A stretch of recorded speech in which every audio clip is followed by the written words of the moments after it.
Welcome to the deep dive. We dig into sources to pull out the key insights, basically giving you a shortcut to getting up to speed. That's the plan. And today we are diving into a presidency often described as forged in fire and shadow, George W. Bush. Yeah, we're drawing from sources like that documentary Forged in Fire and Shadow, but also, the factual side from places like Wikipedia. Right. And our mission here isn't just to list events. We want to get past the headlines, look at those controversial moments, lasting effects. And really unpack the nuances, Eh? How did this particular leader who got into office under, well, pretty contentious circumstances, To say the least. how did he navigate such an unprecedented time of crisis? And how did that change America's place in the world? Exactly. Okay, so let's unpack this. Let's start right at the beginning. That 2000 election. Wow. Talk about drama. It was truly unprecedented. It literally came down to a few hundred votes in Florida. And then the Supreme Court had to step in with Bush v. Gore. Hugely controversial. Yeah, and here's something really interesting for you listening. He actually lost the popular vote nationwide, By quite a bit, over 500,000 votes to Al Gore. which hadn't happened since, what, Benjamin Harrison back in 1888? That's right. So right away, this sense of division, doubt, you had the whole hanging chads thing in Florida. Oh, yeah, the recounts, the legal battles. It was messy. And it really set a certain tone, didn't it? Even though he came in talking about compassionate conservatism, kind of echoing his father. Interesting contrast. Maybe we should quickly touch on his background before the presidency, just for context. Sure, yeah. Born in Connecticut, but really raised in Texas, Midland, Houston.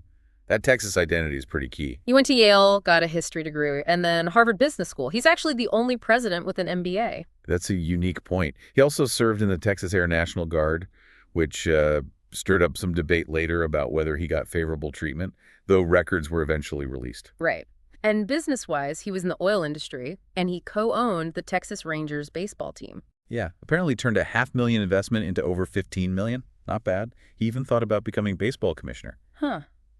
Then he was governor of Texas from 95 to 2000, got reelected with a huge margin, like 68%. And as governor, he did push through some significant things: tort reform, more education funding. And interestingly, helped Texas become a leader in wind power, signed a law requiring renewables. So quite a varied background before stepping onto the national stage under those really contested circumstances. Absolutely. And then not even a year into his first term, September 11th, 2001. Everything changed. Utterly. The attacks on the World Trade Center, the Pentagon, just shattered that American sense of security and launched the war on terror. Immediately. His response was very, very quick, that Oval Office address, promising a strong reaction. And that image of him at Ground Zero. Yeah, standing on the rubble with the megaphone, telling the rescue workers, I can hear you. The rest of the world hears you. And the people who knocked these buildings down will hear all of us soon. A defining moment. It really was. Yeah. But it also raises that difficult question. Were there missed signals? Overlooked intelligence beforehand? There was that presidential daily briefing, the PDB memo. Right. Bin Laden determined to strike in U.S. That specific title. Hindsight is always 20/20, but the question lingers. Definitely. The attacks just forced this Yeah. huge shift. Bush had to confront this, like, invisible enemy. And connecting that to the bigger picture, his response really reshaped policy. He declared the war on terror wouldn't just be against Al-Qaeda. It wouldn't end there. And asserting the right to wage preemptive war, that became the Bush Doctrine. Exactly. This idea that the U.S. wouldn't wait for threats to fully form, we could strike first. That was a radical departure, really. And it laid the groundwork for a lot that followed. Absolutely. Starting with Afghanistan. Right. The invasion in October 2001, the goal was overthrowing the Taliban, getting Al-Qaeda, capturing the leaders. And the Taliban were driven from Kabul pretty quickly. But Osama bin Laden escaped during the Battle of Tora Bora. Yeah. A significant failure. Later acknowledged that maybe not enough U.S. ground troops were committed there. So the war starts abroad, but then it has these huge ripple effects back home, doesn't it? Oh, massively. The war on terror deeply impacted domestic policy. You had these sweeping new security measures. Huge debate. The Patriot Act being the big one. Right. Hugely expanding government surveillance powers, allowing the NSA to monitor communications without warrants. That PRISM program that came out later. Very controversial. Groups like the American Bar Association questioned its legality. And then you had the really disturbing stuff, Abu Ghraib, the enhanced interrogation techniques. Often just called torture, waterboarding. Yeah. The administration maintained, that these methods got critical information, saved lives. But critics, like that former CIA officer Bob Baer, basically said torture makes people confess to anything. It's a deep ethical and practical debate. And then the Military Commissions Act of 2006. Allowing military trials for unlawful enemy combatants. But denying them habeas corpus. That fundamental right not to be imprisoned unlawfully. And Bush even vetoed a bill in 2008 that would have banned waterboarding and increased oversight, saying it took away a valuable tool. So these security measures versus civil liberties, that became a central tension of the era. Okay, so from Afghanistan and domestic security, we have to pivot to Iraq. Probably the single most controversial decision of his entire presidency. In that 2002 State of the Union, he puts Iraq squarely in the spotlight, part of an axis of evil. Claiming it posed a grave and growing danger based on alleged weapons of mass destruction, WMDs, and ties to Al-Qaeda. The justification really leaned hard on intelligence. Colin Powell's presentation at the UN, for instance. But those justifications came under fire later. Accusations that intelligence was manipulated, threats exaggerated. Especially since no WMDs were ever found. Right, and that leaves this lingering question about the real motives, the forces pushing toward that war. What was really driving it? The invasion itself initially seemed swift. Baghdad fell relatively quickly. Which led to that mission accomplished moment. May 1st, 2003. Bush on the aircraft carrier. Under that banner, a statement that looked, well, extremely premature in hindsight. Because what followed was a long, bloody insurgency. Things really deteriorated between 2004 and 2007. But some people were calling it a full-blown civil war. Even the bipartisan Iraq study group in 2006 said the situation was grave and deteriorating. And despite admitting some mistakes tactically about stability, Bush held firm on the overall strategy. Leading to the surge. Yeah, January 2007, sending in over 20,000 more troops. And he used his veto power only the second time then to block a bill that would have set a withdrawal deadline. Insisted that the U.S. needed to stay. By mid-2008, things did seem more stable, and some troops started coming home. But the cost, the human cost, was just immense. Estimates of Iraqi deaths are staggering, hundreds of thousands, including so many civilians. Yeah, around 251,000 killed in the Civil War after the invasion, over 160,000 civilians minimum, just huge numbers. And that moment near the end of his presidency, December 2008, his last trip to Iraq. The shoes. Yeah, the Iraqi journalist Munta Haralzadi throwing both his shoes at Bush during a press conference. A very public symbol of discontent. And then that 2010 report came out from the Center for Public Integrity saying the administration made over 900 false pretenses about the Iraq threat.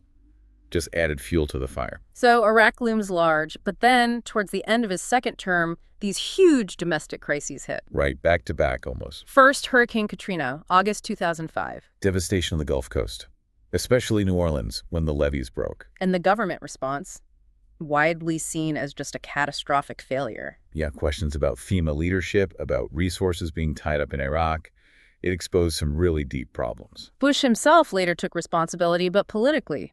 Many saw Katrina as a tipping point he couldn't recover from. A real blow to public confidence. And then, boom, the 2008 financial meltdown. The global recession. Started with the housing market correction, the subprime mortgage crisis. Basically, bad loans catching up with everyone. And oil prices were soaring, too. The job losses were just staggering. February 2008, November 2008. Losing over 500,000 jobs in 1 month. By the end of 2008, something like 2.6 million jobs lost in the U.S. that year. Huge impact. His administration tried to respond, signed a big stimulus package, about $170 billion.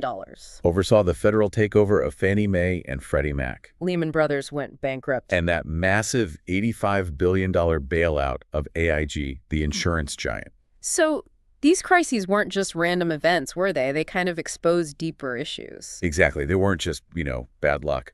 They showed these structural vulnerabilities, things simmering under the surface in the economy, in society. Like Alan Greenspan, the former Fed chair, later saying more regulation on housing might have helped. A potential missed opportunity, perhaps. Beyond those massive crises, though, his domestic agenda had other significant parts. Economically, those big tax cuts early on. Yeah, $1.35 trillion.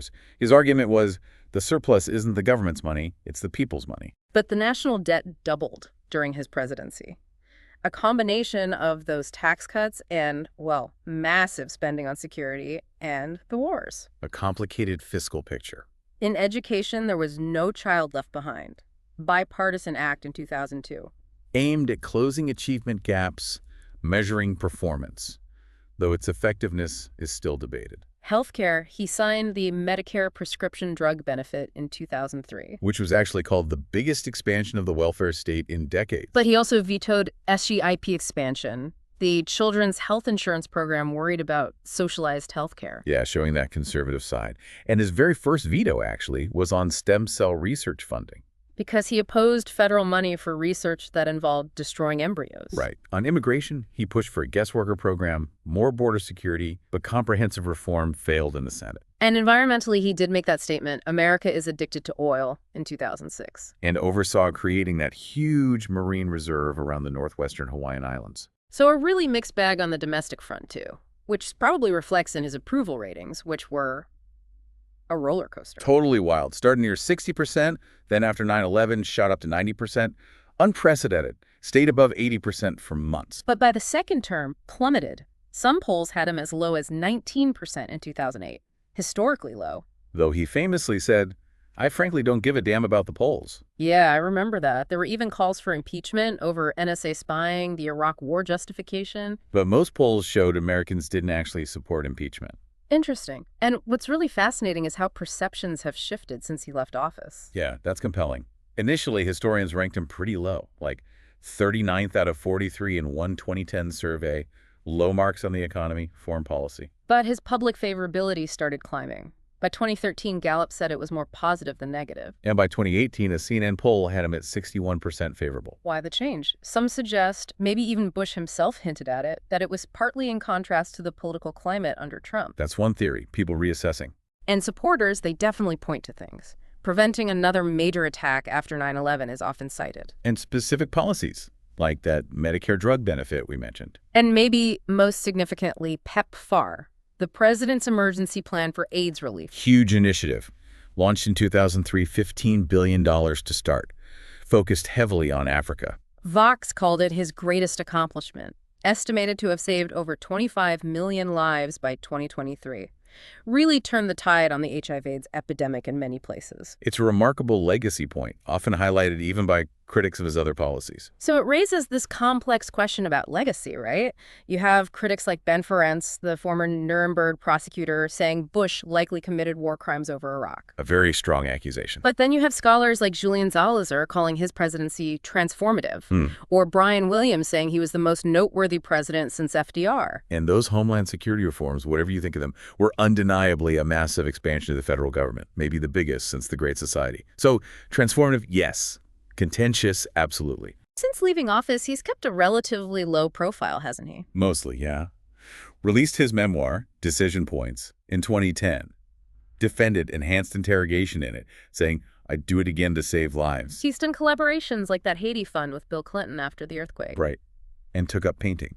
Portraits. Even painted the former South Korean president. Unexpected hobby. He has spoken out, occasionally condemned George Floyd's murder, the Capitol attack. And he attends inaugurations, shares those mints with Michelle Obama. Those moments get noticed. A sort of post-presidency bipartisan image. So wrapping this up, we've journeyed through a really tumultuous period. The contested start, the cataclysm of 9/11, the wars, the domestic crises. And its fascinating shift in how he's viewed over time. This deep dive really shows a complex figure, profoundly shaped by his time, but also profoundly shaping it. It really makes you think, doesn't it? How much do the specific circumstances a leader inherits the way they come to power, the global situation? How much does that dictate their choices and ultimately how we remember them? Yeah, a great question. So for you listening, what does exploring this presidency, truly fortune, fire, and shadow, tell you about leadership during times of intense crisis? What's the big takeaway for you from this deep dive?